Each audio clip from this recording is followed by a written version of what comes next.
Mas Imam, menarik ya, masa lalu Anda, anak tukang beca, ibu waktu itu tidak bekerja, tinggal di rumah petak, pindah berkali-kali sampai 5 kali ya, ngontrak itu, bukan milik sendiri ya. Bukan. Sekolah untungnya dapat beasiswa, karena Anda tergolong pandai. Kemudian saya dengar juga bahwa tidak mudah juga, walaupun sudah dapat beasiswa, tapi untuk transportasi, uang makan, uang jajan itu bagaimana ceritanya? Kalau untuk transportasi ya menggunakan yang ada, jalan kaki, Mas Andi. Jadi ke waktu SMP, saya kurang lebih dari rumah ke sekolah itu 30 menit jalan kaki. Jalan kaki, jadi Anda harus bangun lebih pagi itu ya? Lebih pagi, jalan kaki, ya kita manfaatkan yang ada. Kalau untuk uang jajan, ya kita terima yang dari bapak saya, dari orang tua. Kalau adanya kita dikasih 300 rupiah, ya saya bawa. Kadang-kadang maksimal itu 500 rupiah, Mas Andi, waktu itu SMP. Nggak pernah lebih dari itu? Tidak pernah lebih, karena tidak ada. Lalu bagaimana ceritanya Anda bisa masuk akademi militer, akademi angkatan darat ya? Waktu SMP, Mas Andi, kelulusan SMP, saya bertekad bahwa saya harus mencari sekolah yang minimal saya siap kerja waktu itu. Karena dengan kondisi orang tua, saya berpikir sepertinya kuliah tidak mungkin buat saya.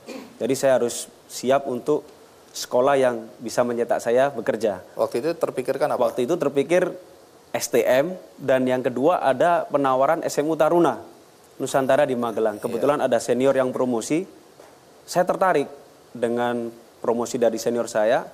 Ini sudah gratis, SMA-nya unggulan, tidak ada biaya, bahwa kita dapat uang saku juga waktu itu. Akhirnya saya ikut tes SMA Taruna Nusantara, dan alhamdulillah saya langsung masuk SMA Taruna Nusantara. Dari situ SMA Taruna Nusantara ada juga setiap tahunnya di SMA itu diadakan pertemuan alumni.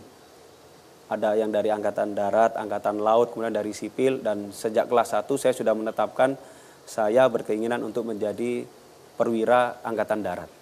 Karena kalau kuliah saya kira ya, untuk biaya kos dan sebagainya tidak mungkin untuk orang tua saya, sehingga saya dari SMA 1, kelas 1 sudah menetapkan diri bercita-cita untuk menjadi perwira Angkatan Darat. Nah, setelah Anda lulus masuk Taruna, bagaimana reaksi orang-orang di kampung itu? Karena saya dengar ada komunitas tukang becak itu ya. Komunitasnya ayah Anda itu ya. Betul.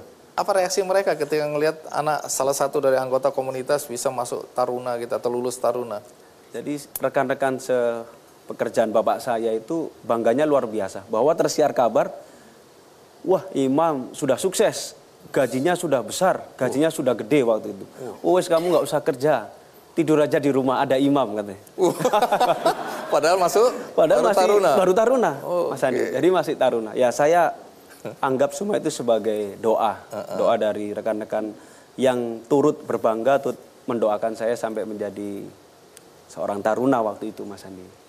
Dan menarik karena Anda lulusan terbaik ya, Adi Makayasa, kemudian ada penghargaan yang diberikan oleh komandan waktu itu ya. Betul. Ditanya harusnya apa, dapat rumah, tapi kemudian jadinya waktu apa? Itu kami waktu lulusan di Makayasa dapat peringkat nomor 1, ditanya, saya mau renovasi rumah. Siap komandan, rumah saya tidak punya. Oh, saya tidak ada renovasi rumahnya orang. Rumahnya tidak ada. Oh tidak ada. Oh iya. Ya sudah gini aja. Saya dibelikan warung waktu itu oleh Angkatan Darat, dihadiahi oleh warung sembako. Kenapa? Saat ini ibu saya bekerja di situ, Mas Andi. Jadi saya diberikan hadiah warung. Ini warung aja atau dengan isinya? Lengkap dengan isinya. Oh, lengkap dengan isinya, alhamdulillah. Dengan syarat bapak saya tidak boleh becak lagi waktu itu. Jadi sudah tidak boleh becak dan harus mengelola warung itu dengan baik. Di sini ayah Anda tercinta ada ya? Ada. Pak Abdus Salam. Nah, kita undang Pak Abdus Salam. Didampingi oleh Ibu Siti Khotijah, sang istri tercinta.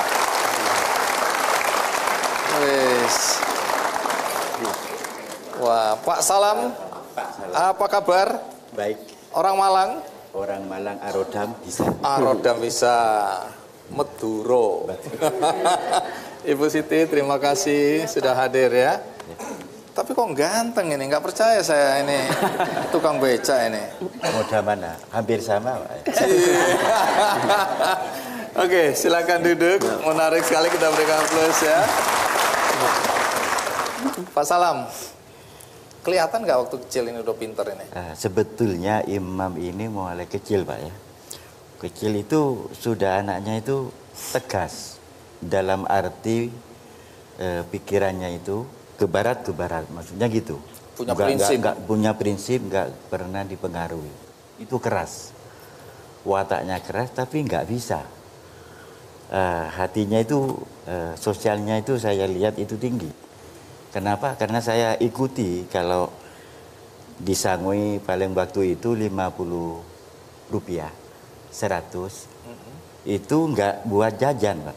Buat apa? Dikasih orang yang mie, itu jalan, itu. Iya, terus hal lain yang menonjol dari Mas Imam waktu kecil apa lagi? Semua pelajaran yang Imam tekuni ini hasil ini anak Imam ini sendiri. Kenapa? Karena saya tidak bisa untuk membantu untuk belajar apa matematika apa lebih Imam matematika. Gak bisa sama sekali. Kalau itu sama kita Pak. Iya. Kalau belajar ini kan satu ruangan Pak Iya. untuk belajar ini jongkok gini. Maaf, sewu karena nggak ada tempat duduk. Jadi di lantai di kasur itu ya gantian sama mbaknya. Saya tidak pernah mengecek dapat berapa. Nah, cuman saya lihat sebentar. Waktu belajar sebentar jongkok terus ngaji gitu. Bapak sendiri lulusan apa? Alhamdulillah SD tapi ijazahnya saya ambil. Waktu itu. Jadi ini saya bersyukur karena merasa muda. Iya. Karena nggak tahu umur berapa. Iya. Kalau Ibu bagaimana menilai Mas Imam ini? Apa yang jadi perhatian Ibu selama Mas Imam dari kecil kemudian dewasa ini? Nah, Imam ini mulai kecil TK udah pinter Pak. Saya dari gurunya, Bu ini Imam ini pinter. Iya tak Bu, saya gitu. Terus saya coba di rumah. Ada koran, nah ini baca dulu, saya gitu. Saya kan nggak percaya TK kok bisa, gitu loh Pak. Alhamdulillah kok bisa. Oh anak saya pintar, saya gitu. Sambil ngelihat ke suami gitu ya? Ya enggak. Turunannya sopo itu. Tapi kalau boleh tahu nilai-nilai ya, nilai-nilai apa yang Ibu dan Bapak itu ingin wariskan kepada Mas Imam sebagai pegangan hidup? Saya kayak gini, kan saya nggak punya, saya gitu ke anak saya ini. Kamu belajar nak, jangan sampai apa, itu loh. Maksud saya memberikan biaya, saya gitu. Pokoknya kamu belajar sama ngaji. Supaya nggak seperti saya sama bapakmu gitu. Harus kamu sukses, saya gitu Pak. Oke, jadi hidupnya harus lebih baik daripada orang Lah tuanya gitu, iya. Jadi kalau Anda pegangan apa yang Anda jadikan pegangan yang diwariskan oleh ayah dan ibu? Yang pertama, selalu dekatkan diri kepada Tuhan Yang Maha Esa, karena itu adalah benteng saya tentunya dalam menjalani hidup. Yang kedua, saya selalu terngiang-ngiang, termotivasi oleh bapak dan mak saya manggilnya mak. Iya. Itu tadi yang disampaikan oleh ibu saya. Kamu anaknya orang tidak mampu. Kamu gak usah mikir biaya, dan satu yang pelajaran perlu saya ambil, tidak perlu minder. Jangan kamu malu, jangan minder bahwa kamu anaknya tukang becak.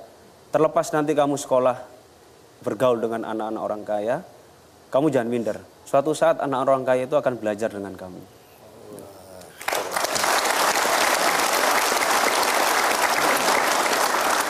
Baik, nah ini pesan buat anak-anak muda, Mas Imam ya, yang selama ini saya dengar juga masih banyak yang merasa kalau lahir dari anak keluarga miskin, ya orang tuanya tidak mampu atau pendidikannya rendah, kemudian merasa minder dan merasa bahwa mereka tidak akan bisa mewujudkan mimpi mereka. Mimpi pun mereka takut. Ya.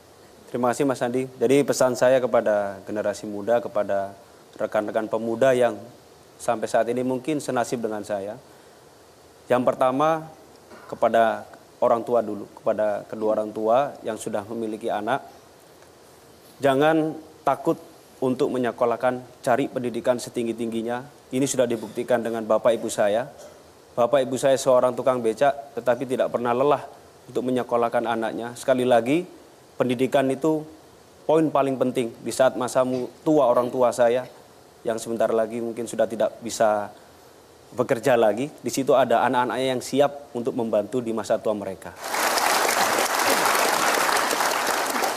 Poin yang kedua, Mas Andi, jadi jangan minder kepada seluruh pemuda yang mungkin senasib dengan saya, jangan pernah minder dengan pekerjaan orang tua kita.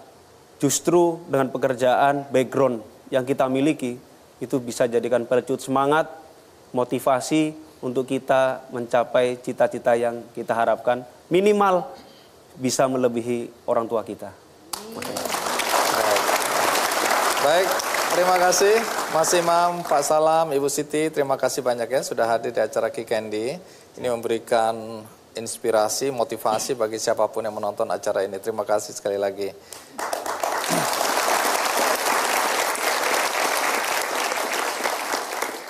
Tamu kita berikutnya punya nasib yang kurang lebih sama. Lahir dari keluarga miskin, pernah melamar jadi office boy